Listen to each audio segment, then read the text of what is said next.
But they need to know these things. And as y'all know, I'm an opponent to teaching them these lessons. Because for many of us, see, we didn't get these lessons. For many people in our generation, and the generation come after us, we didn't get these lessons. And that's why I say a lot of men today are inadequate on how to be in relationships, how to raise families, because they didn't get what they needed to probably be able to do so.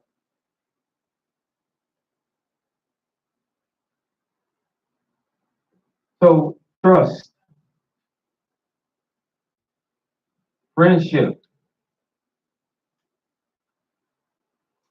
admiration, sincerity. Right there, write these words down. Write these words down. Honor. See, when you with your fellows, you don't hear this. You just hear, ooh, ah, man, did you, woo, ah, get that? That's a, but nobody enlightens you on what's real.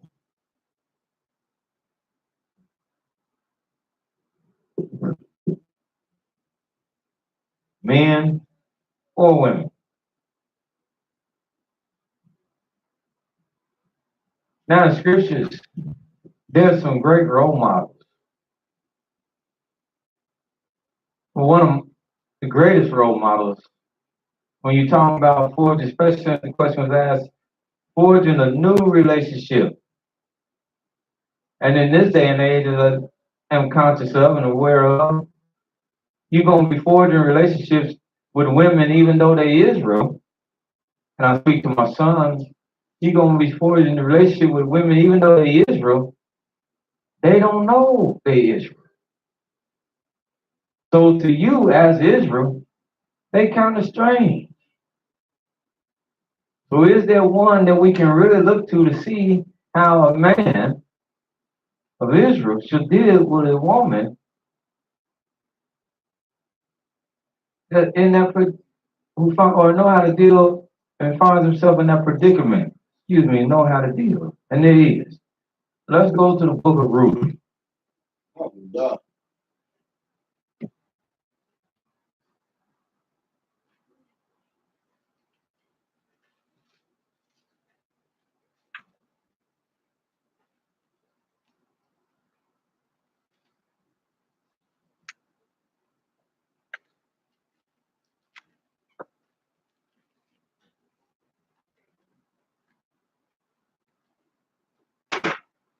Because to the chagrin of many people, to the chagrin of some, this is gonna come as a shock. I don't, and I won't pigeonhole my son. Just tell them, look, you just you just keep your search in house. You just find your woman out of one of the houses of Israel. I won't tell him now. I'll only tell him make sure he find him a woman from his people.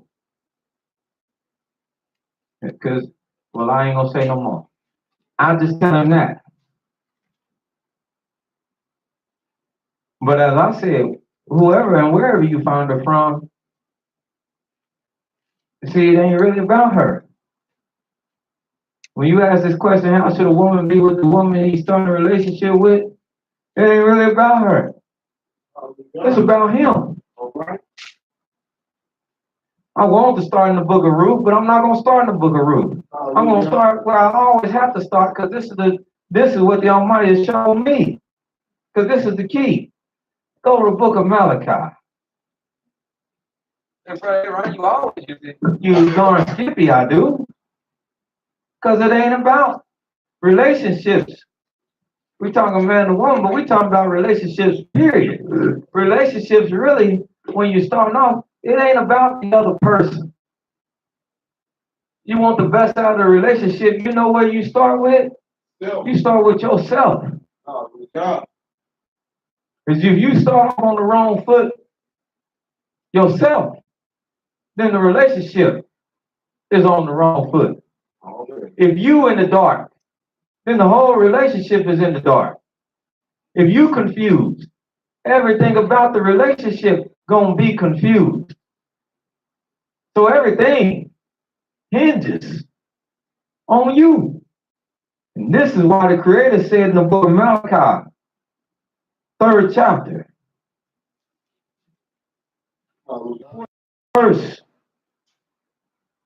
this is my mainstay in dealing with relationships. Go ahead. Ye have said, it is vain to serve Elohim. Second chapter. 14 verse. I'm sorry. Second chapter, 14 verse. Hallelujah. Yet ye say, wherefore? Because Yahweh have been witness between thee and the wife of thy youth. How did you, the wife, look at this phrase, the wife of your youth. That don't mean numerically. That meant the woman you established, you start off with a relationship with. Young, tender, establishing a relationship. How was you when the two of you was in your innocency? How was you when she caught your eye? And he caught your eye? Did your mind automatically start formulating things that was of deceit, that was not of you? Oh, I can't tell her this. I can't tell her that. I can't show her who I am. I can't be true to her. I can't do that.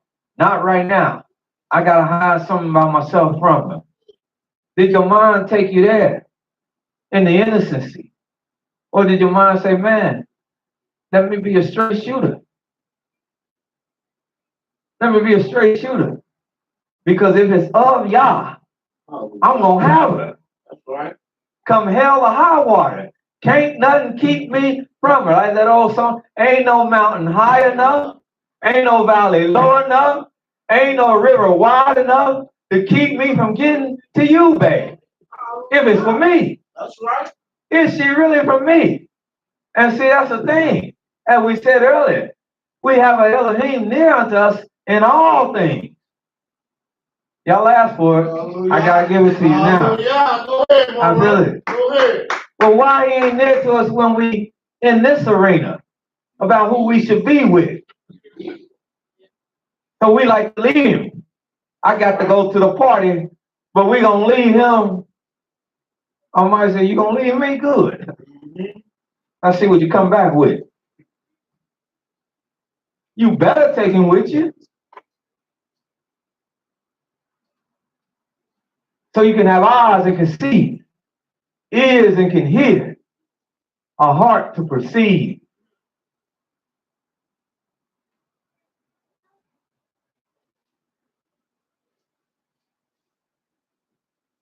He was instrumental in the very first relationship.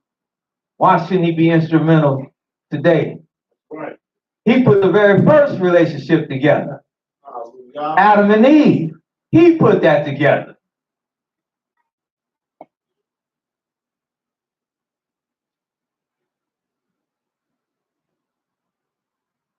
And taught them. He brought them together and taught them how to be together.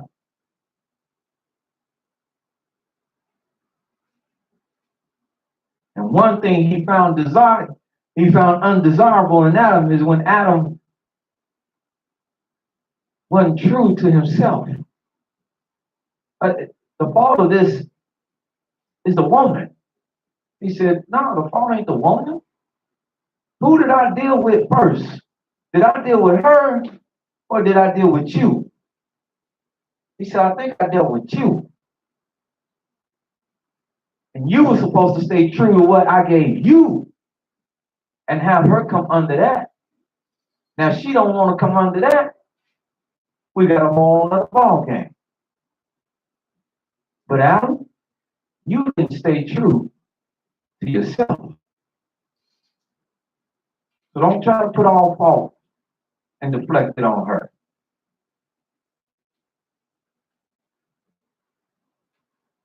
And he didn't waver from that message throughout his book. That's why even the Malachi, when you disappear every Sabbath day for hours, where you go? I can't get in touch with my grandma got sick. Dang, grandma gets sick every week like that, boy. Something we got somebody needs to do something. Car broke down. Nah, stop it. First you have to show her the Almighty. Then you have to stay true to who you are. Because the Almighty ain't gonna work for you if you don't. Right.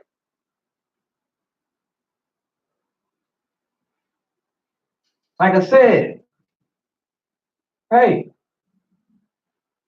but don't deal treacherously. Then he said, yes, she is what? She is thy companion Uh-huh. and the wife of thy covenant. If you want to be your companion, the wife of your agreement, man, you just got to be straight up.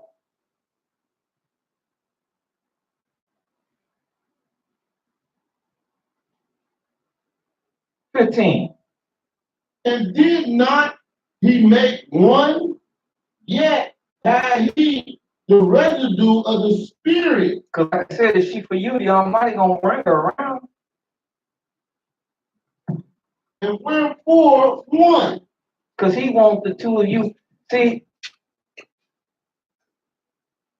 that's the one thing. We don't like to let others do what they should do sometimes.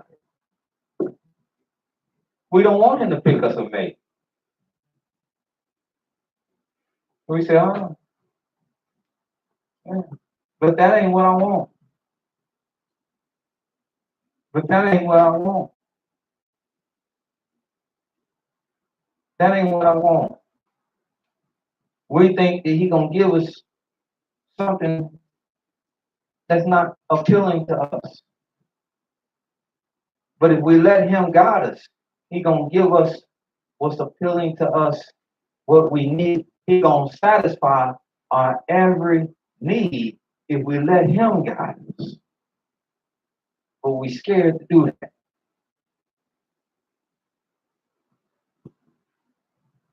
But part of that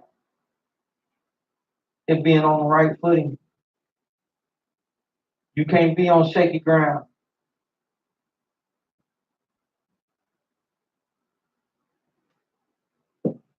But the Creator says, if it's so, he gonna give you that person so that the two of you can do what he ordained and what he desired to have done, and that is promote a good family, promote a good relationship, promote and promulgate goodness, because that's what he desired. That's why it says a prudent wife is of Yahweh. Hallelujah. You find one, but the prudent one is of Yahweh. Let him put his stamp of approval on them. I can go through the book and show you the relationships of our people. That is what they did. So first step, how should a man, Israelite man, supposed to be to a woman? He's supposed to be showing her the Most High God. Hallelujah. Just like you're supposed to be showing another man or woman you ain't trying to get with the Most High God. You're supposed to show everybody the Most High God, if that's what you about. If that's what you about. Yeah, that's what you're about. I don't hide from nobody. Hallelujah. Whether the relationship is to get deep or not deep. Right. You're going to know Yah. Hallelujah. Because that's your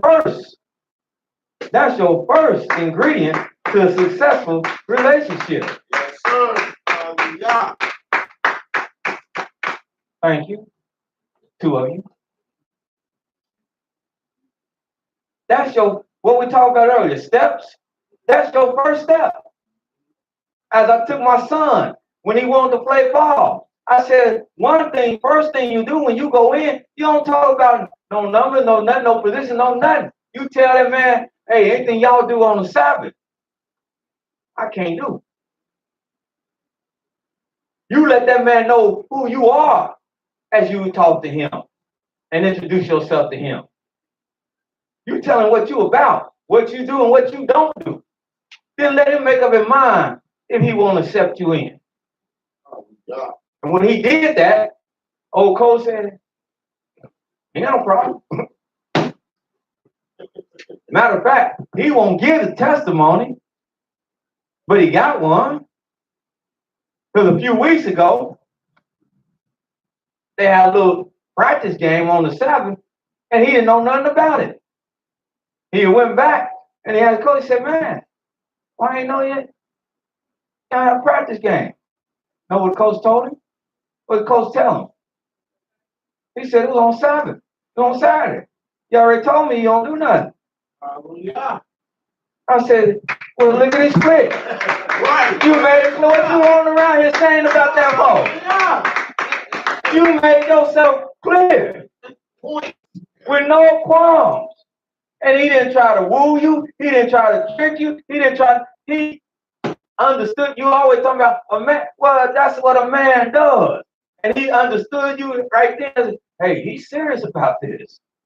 Don't call him. People think they be hurting my. We didn't call you. And we were doing this on Sunday. And they think I'm gonna break the line. What? Thank you. You finally got it. I ain't got to cuss you out, and you ain't got to cuss me out. So you talking about, we ain't got to go through all that. You understand where I'm at. Oh, God.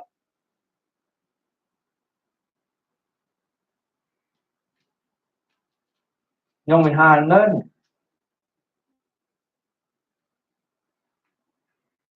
Now, nothing of great importance. Now, if you want to hide that burnt French toast you made because you don't want to know you can't cook or something like that, we ain't talking about that kind of stuff. We're talking about things of important matters that's going to make the difference. If you got some deficiency, you shouldn't even hide that. Hey, baby, I'm really digging you. And I like to go out with you. But I got to work on myself as well. Huh? I'm trying to bring myself up, trying to work on me. Because everybody's trying to work on them. They should be. Huh? Don't blindside him. Don't blindside her. No, you got some stuff to work on. Then you be like, no, I'm clean, I'm crazy clean. Then they get in the deep in there. Where'd that come from? Oh. Where'd that come from? Oh. You like, who is this? And now you're trying to escape. I need you to tell me what your issues is. We all got, because I got issues. Right. I know I like that song that the Lord got singing. I got issues, you got them too. But if we come back, we can work together and solve it. Now, if I can't accept your issues, then you good for somebody else. But we got issues. You just gotta pick and choose if you can work with that person with their issues.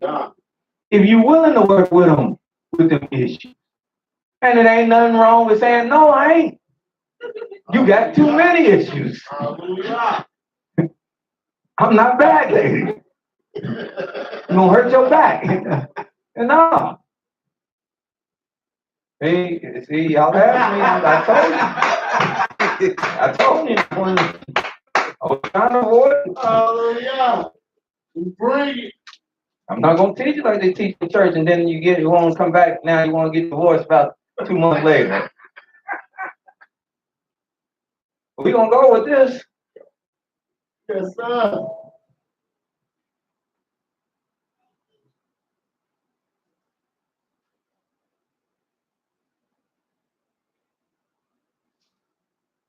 and get your head on right. That's right.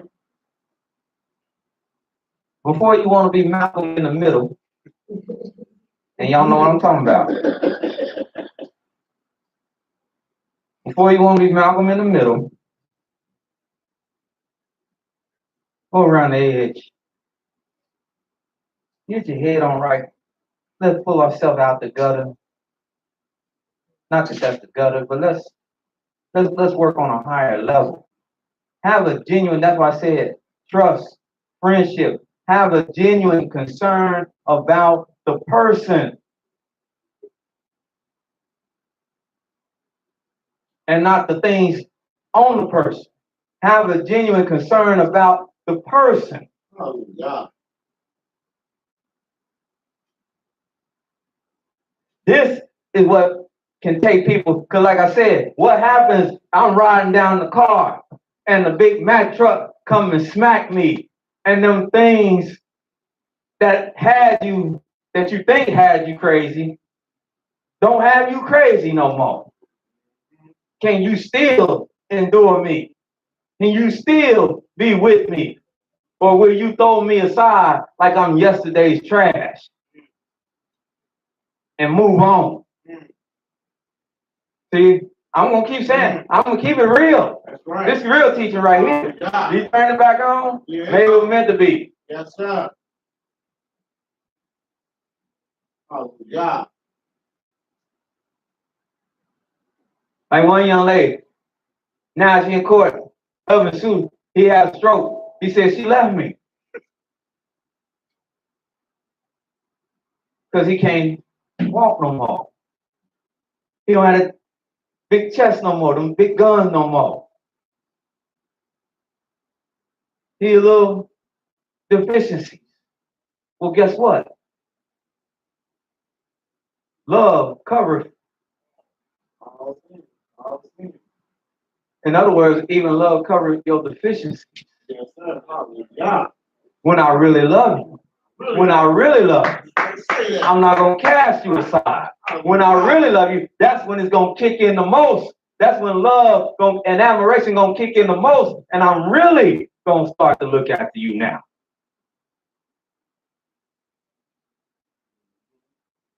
My baby had a stroke. Let me be there with him every step of the way. He trying to recuperate. Let me walk in front of him as he on there, and they trying to get him to teach him how to walk. Let me walk in front of him, backing up, so he can see me. Like I said, I saw a show on one of the sports shows. Dude had a terrible accident, and they were a white couple.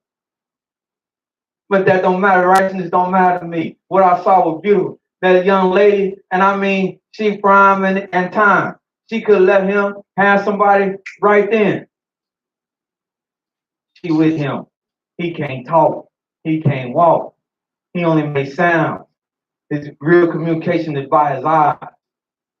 She with him every day in therapy. As he walked, she was taking the steps with him, holding his hand on the thing, guiding him, and he was walking towards her. She was laid over top. She tell him, I ain't never going nowhere. She was there. She didn't leave him. And every day he came a little stronger.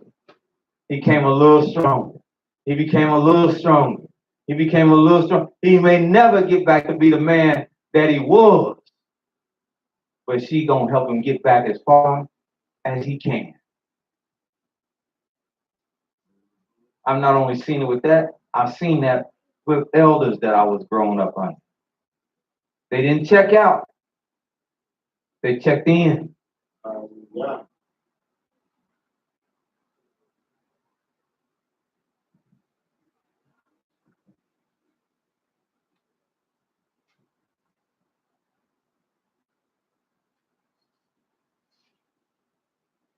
Did I say Ruth?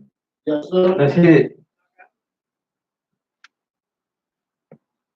Because like I said, this man, and to get it in its entirety, you got to go see, yeah, somebody said one time, do homework. Yeah, I'm going to give homework. You got to go home and read these things. Just like I said, Deuteronomy 28, Leviticus 26. You got to go home and read these chapters, even after we read them. But this, for brothers, this is a role model of a man. So verse 1. Yes, sir. Hallelujah. Ruth, chapter 1, verse 1. Now it came to pass in the days when the judges ruled that there was a famine in the land, and a certain man. I'm sorry, are you at chapter 2? Oh, no, sir. Chapter 2. Ruth, chapter 2, verse 1. And Naomi had a kinsman of her husband, a mighty man of wealth, of the family of Elimelech, and his name was Boaz. She had a kinsman. When she went back home, she had a kinsman. And he was a mighty man, a man of wealth. Huh? Yes, of the family of Elimelech. And his name was Boaz. and That's Ruth, another thing I tell my son. I wish I would have took heed to it when it was being told to me. Things might be a little different. Again, establish yourself. This is your time to establish yourself.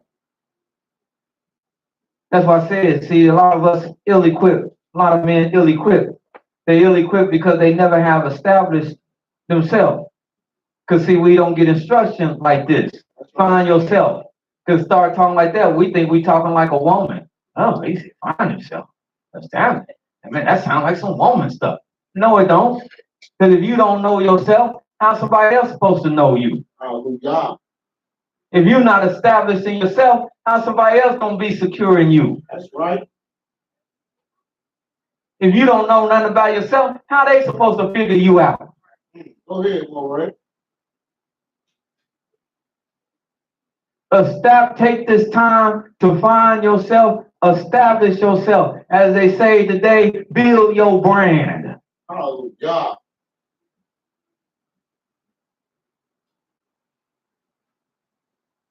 This man was established. See, everything got steps. We want to heap everything on them. We want to try and go out and establish ourselves. Then you'll come crying home. She won't let, she in my way. I'm trying to do this. I'm trying to do that. She in my way. Nah. Things are done out of order. That's right.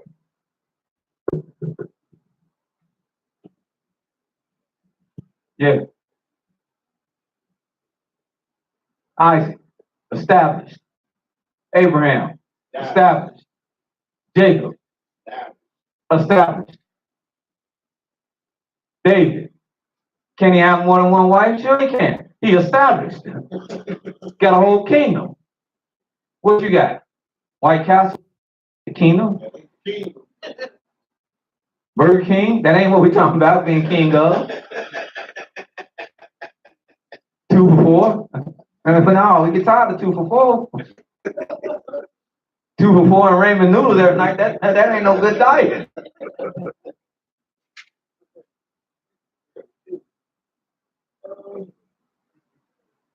Be established.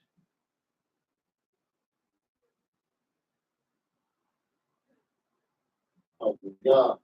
He was established. And we ain't talking about you got to be no millionaire when say have wealth. We ain't talking about that. Wealth is different. Wealth is being established. Wealth is being secure. That's great wealth right there. When you have established yourself, that's wealth. That's prosperity. Go ahead. Verse 2. And Ruth, the Moabitess, said unto Naomi, let me now go to the field and clean ears of corn after him, in whose sight I shall find grace. And she said unto her, go, my daughter. And she went and came and gleaned in the field after the reapers, and her hat was too light on a field, and her hat was too light on a part of the field belonging unto Boaz, who was of the kindred of Elamech. So he was an Israelite, and this is why I said the Almighty. She's learning. So what are we reading? Come on. Verse 4. And behold, Boaz came from Bethlehem and said unto the reapers, y'all Out and parted all these other jokers out of the country of Moab. She said, I pray you be glean and gather after the reapers among the sheaves. She came and had continued even from the morning. Here is not out, water. Go not to glean in another field, neither go from hence, but abide here by maidens. Let your eye be on the field, that they do reap. Go thou